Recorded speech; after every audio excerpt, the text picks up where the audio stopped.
तो previous video में हमने एमबीओ का मतलब देख लिया। अब हम देखते हैं एडवांटेजेस ऑफ एमबीओ। एमबीओ के क्या क्या एडवांटेजेस हैं। तो सबसे पहले एमबीओ के एडवांटेजेस देखें हम, किसके लिए, ऑर्गेनाइजेशन के लिए एमबीओ के क्या क्या एडवांटेजेस हैं। तो सबसे पहला जो एडवांटेजेस है वो है इफेक्टिव मैनेजमेंट। यहाँ पर इफेक्टिव मैनेजमेंट में क्या होता है, अब एमबीओ के अंदर जो मैनेज करना है वो इजी हो जाता है, क्योंकि यहाँ इंडिविजुअल को वर्क अलॉट किया जा रहा है, जिससे उसको कंट्रोल करना और एनालिसिस करना आसान हो जाता है। इस तरीके से हम हमारी ऑर्गेनाइजेशन को इफ़ेक्टिवली मैनेज कर सकते हैं। दूसरा जो एडवांटेजेस है एमबीओ का वो है effective planning. Effective planning planning का मतलब आप सब जानते हैं, एक बहुत इंपॉर्टेंट काम होता है किसी बिजनेस के अंदर जो परफॉर्म किया जाता है, और मैनेजमेंट का एक इम्पॉर्टेंट फंक्शन भी है। तो प्लानिंग की एफिशिएंसी इंक्रीज़ हो जाती है, क्योंकि आपके पास सब कुछ फिर सिस्टमेटिक तरीके से हो रहा है, डेटा प्रॉपर आ रहा है, रिपोर्टिंग सिस्टम प्रॉपर है, काम एक लिमिटेड ड्यूरेशन में हो रहा है, आपको पता है कि कितनी देर में लगेगी किसी भी काम को करने में।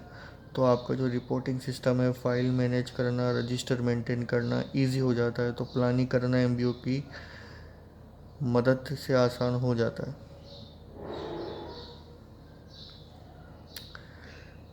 तीसरा जो एडवांटेजेस है एमबीओ का वो एक क्लैरिटी ऑफ ऑर्गेनाइजेशन रोल। अब एमबीओ के अंदर हर डिपार्टमेंट, हर इंडिविजुअल्स की जो गोल्स हैं या जो भी टारगेट्स हैं वो डिसाइड कर लिए जाते हैं। तो अब वर्कर्स को या हर डिपार्टमेंट्स को पता है कि उनको अगले दिन आके क्या क्या काम करना रहता है, उनके क्या क्या रोल्स हैं, उनको क्या क्या एक्टिविटीज़ परफॉर्म करनी है, जिससे वो किसी दूसरे के काम में दखल नहीं डाल दे। तो एमबीए के थ्रू हर वर्कर्स को, हर डिपार्टमेंट्स को अपने अपने रोल्स पता चल जाते हैं। चौथा जो है हमारा एडवांटेज वो है कमिटमेंट एग्जीक्यूशन। यहाँ पर हर इंडिविजुअल पर्सन के टारगेट बना दिए जाते हैं कि आपको ये काम करना है और इतने दिनों में ये काम करना है। तो आप उनसे प्रॉमिस ले रहे हैं कि आपको इतने दिन में काम करके देना है। That is called commitment execution. इसको कमिटमेंट एग्जीक्यूशन लेते हैं, क्योंकि यहाँ पर हम उनको काम देते हैं, काम करने के साथ साथ हम उनसे ये भी कमिटमेंट ले लेते हैं कि आपको ये वाला काम जो है, जो हम आपको असाइन करके दे रहे हैं, आपको इतने समय के अंदर ये पूरा करके देना है। तो यहाँ पर क्या मिलता है हमें, वर्कर से कमिटमेंट भी मिलता है किसी भी काम को लेकर। पांचवा जो एडवांटेजेस है एमबीओ का वो है हमारा इफ़ेक्टिव कंट्रोल। अब एमबीओ के टारगेट्स हर इंडिविजुअल पर्सन के बिहेवियर को और उनके वर्क को कंट्रोल करने में आसान हो जाता है, क्योंकि हमने एमबीओ के थ्रू हर डिपार्टमेंट, हर इंडिविजुअल से गोल सेट कर दिए। अब वो वही काम करेगा जो उसको दे रखा है।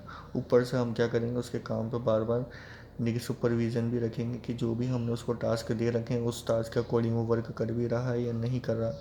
अगर कुछ गलती कर रहा है या टारगेट्स के अकॉर्डिंग उसका वर्क नहीं है, तो फिर उसको बताया जाता है कि क्या क्या वो गलती कर रहा है काम करते दौरान, जिसकी वजह से वो अपने गोल्स को अचीव नहीं कर पा रहा। तो एमबीओ की मदद से हम किसी भी डिपार्टमेंट्स को या किसी भी इंडिविजुअल्स के वर्क को कंट्रोल भी आसानी से कर सकते हैं।